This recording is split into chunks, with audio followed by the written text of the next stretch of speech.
હર હર મહાદેવ બધા મિત્રોને મિત્રો આજે આપણે આ ઘઉં રહ્યા ને એ ઘઉં બધા આપણે આજે કટિંગ કરવાના છે જે આપણે થોડાક દિવસ પહેલાં આપણે જે આપણા કાકાને ત્યાં ઘઉં કાપવા જે મશીન આવ્યું હતું ને તેવું જ મશીન આજે આપણા ઘઉં કાપવા આવવાનું છે.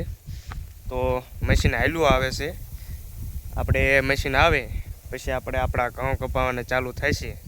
તો આ બધા જે ઘઉં જેટલા આપણે છે ને આ બધા ઘઉં એ બધા ઘઉં આજે આપણે એ મશીનથી કટિંગ કરાવી નાખવાના છે અને તેમાં કટિંગ પણ થાય છે અને સાથે સાથે આના ઘઉંના પૂળા પણ વળાઈ જાય છે.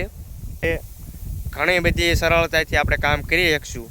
એટલે આજે આપણે આ સાથે સાથે ઘઉં પણ વઢાઈ જાય છે અને સાથે સાથે આના પૂળા પણ થઈ જાય છે. એટલે આપણે ઘણું બધું કામ આપણે છે ને પછી આપણે સરળ પડી જશે. એટલે આપણે મશીન આજે બોલાવી લીધું છે અને મશીન આવે છે. મશીન ટૂંક જ સમયમાં પહોંચવામાં છે. તો આપણે મશીન આજે જોવી કઈ રીતનું કટિંગ કરે છે બધું.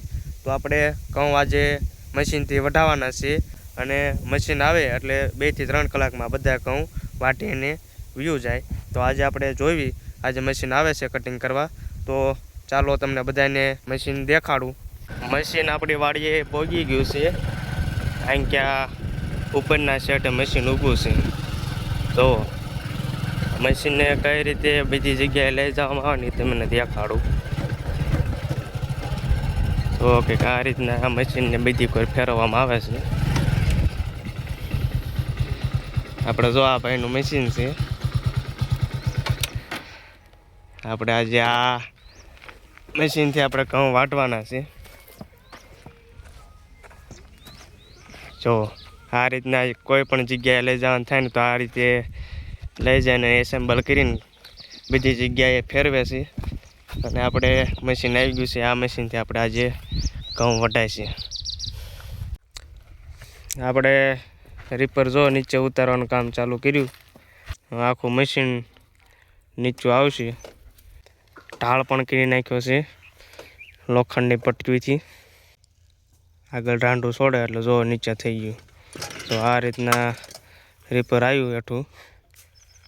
આ રીતે રીપર નીચે આવી જાય પછી ભાઈને હેઠું લીશે.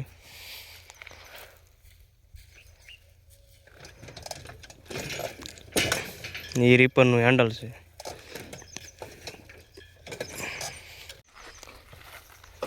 જો કે આ રીતના હેઠે ઉતારવાનું હોય. જો કેવું સરળતાથી નીચે ઉતરી ગયું મશીન. અને આ મશીનને કોઈ પણ જગ્યાએ એસેમ્બલ કરવાનું થાય ગમે ત્યારે આપણે એક ખેતરથી બીજા ખેતર લઈ જવાનું થાય એટલે એમના માટે એમને જો ટેમ્પો પણ તૈયાર કર્યો છે. આ ટેમ્પામાં એ એસેમ્બલ કરી નાખે આખું રીપર અને એક ખેતરથી બીજા ખેતર લઈ જવા માટે સરળતા રહે તેવું કામ છે બધું. અને જુઓ આ રીતના એની બ્લેડો આ બધી.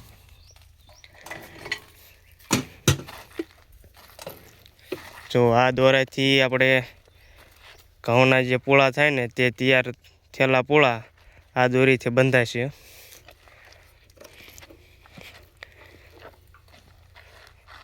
અને આપણે જે આપણા ઘઉં રહ્યા ને એ ઘઉંને કટિંગ કરવાના છે. એટલા માટે આપણે આ ઘઉં કટિંગનું રીપર મશીન મગાવેલું છે. અને ભાઈ આવી ગયા છે અને એમને ડીઝલ ટાંકી ફૂલ કરશે આજે. અને કરી દો વેતું ભાઈ આજે પણ ઘઉં કાપી નાખો. હાલો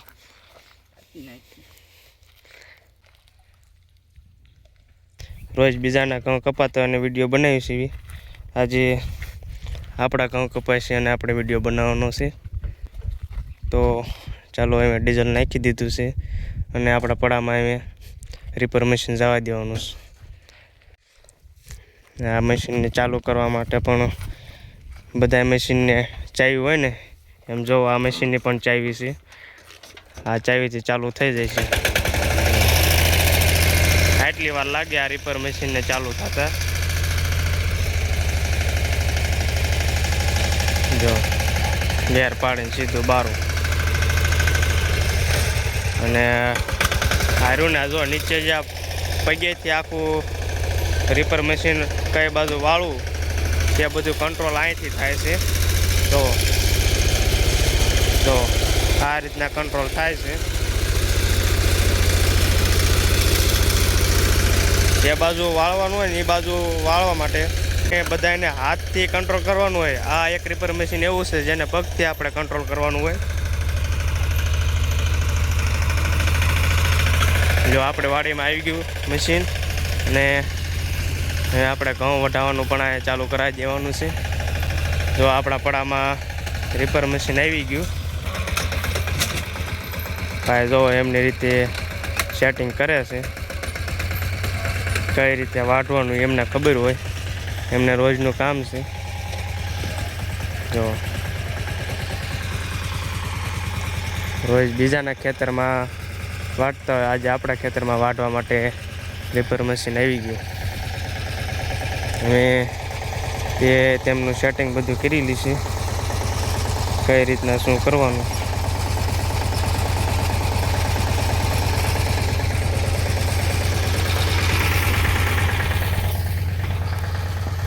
આપણા ઘઉં છે, ઘઉં વઢાવવાના છે આપણે.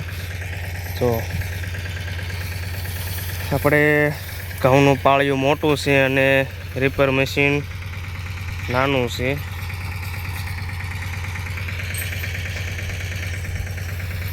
જોઈશું કેટલા ઘઉં અહીંયા પાછળ પીડ્યા રહેશે. એમની રીતે બધું સેટિંગ કરી અને હાંકે છે. જો અને ઘઉં પણ નાના છે એટલે કહેતા પૂળામાં વળવામાં થોડુંક કેવરાવશે.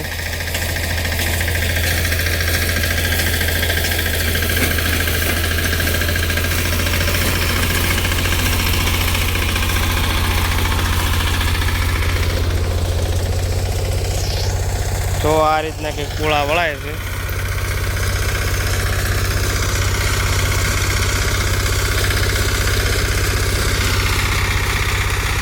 કેરો મોટો છે અને તો આપણે ઓલી સાઈડથી પાછું વઢાણ ચાલુ કર્યું અને આ બાજુ પીળું મૂક્યું છે.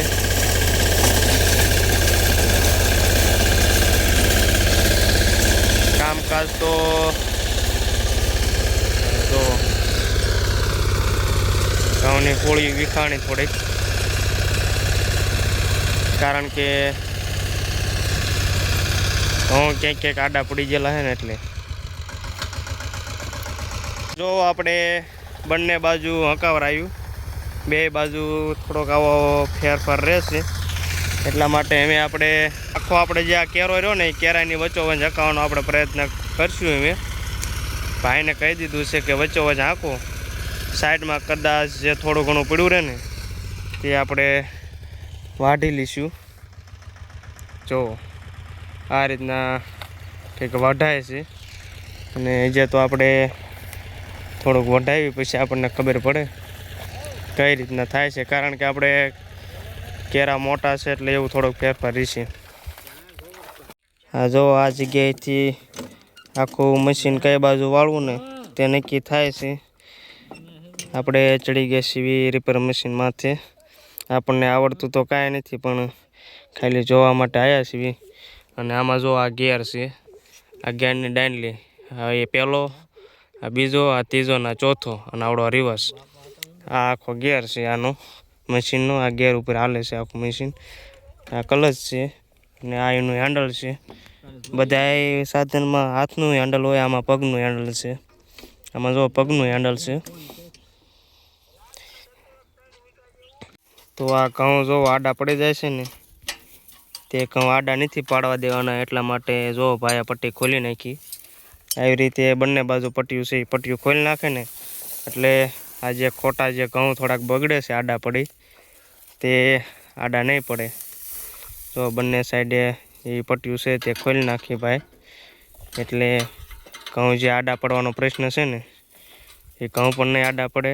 જે ઘઉં વઢાય છે તેનો પૂળો થાય છે અને જે નહીં વઢાય તે ઘઉં આ રીતના ઊભા રહેશે, એટલે ખોટો બગાડ નહીં થાય.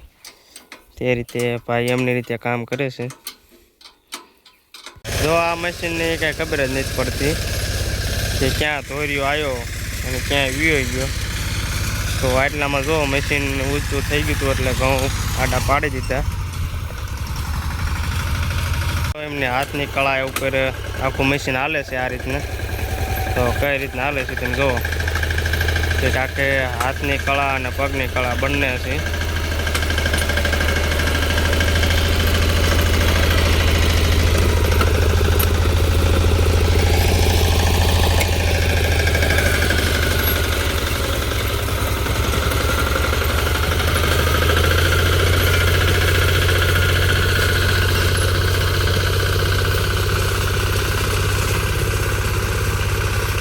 આ રીતે કંઈક નીચેથી પૂળા આવે છે.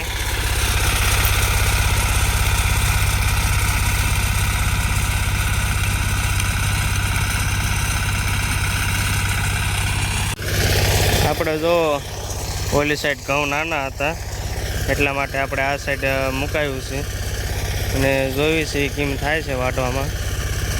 તો વાટવાનું ચાલુ કરી દીધું છે અને આ બાજુ તો બહુ બગાડ નથી થતો.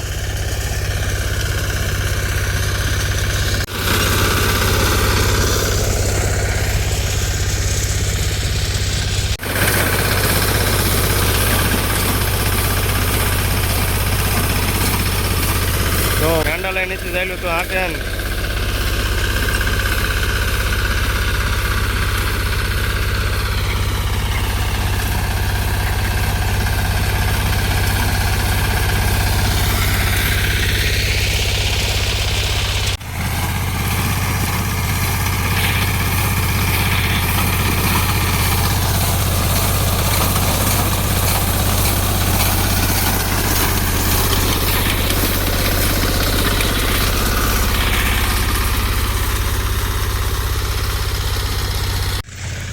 આ જુઓ આ રીતના આપણે વખડું મોટું છે એટલે આ બે સા ઊભા રહી જાય છે જે આપણે ફરીથી વાટવાના થાય છે હાથ મેળે આખા પડામાં. પણ કાંઈ વાંધો નહીં, વાટી નાખશું. આ થોડુંક રહેશે ને એ આપણને નહીં વાંધો આવે, ઝાઝા ભાગનું તો વઢે જાય છે ને. તો આ રીતના બધું વઢાણું છે. આપણે મોસમનો કેરો વઢાવી આવ્યો અને આ કેરામાં જો વટાતું હાલ્યું આવે છે અને આ આજુબાજુમાં જો બે સા ઊભા રહી જાય છે એ બધા આપણે હાથે વાટવાનું થાય છે. તો તમે મિત્રો વિડીયોમાં જોઈ રીતે જોયું ને કે બે સા ઊભા રહી જાય છે એ બે સા આપણે હાથથી આપણે વાટવાના થાય છે.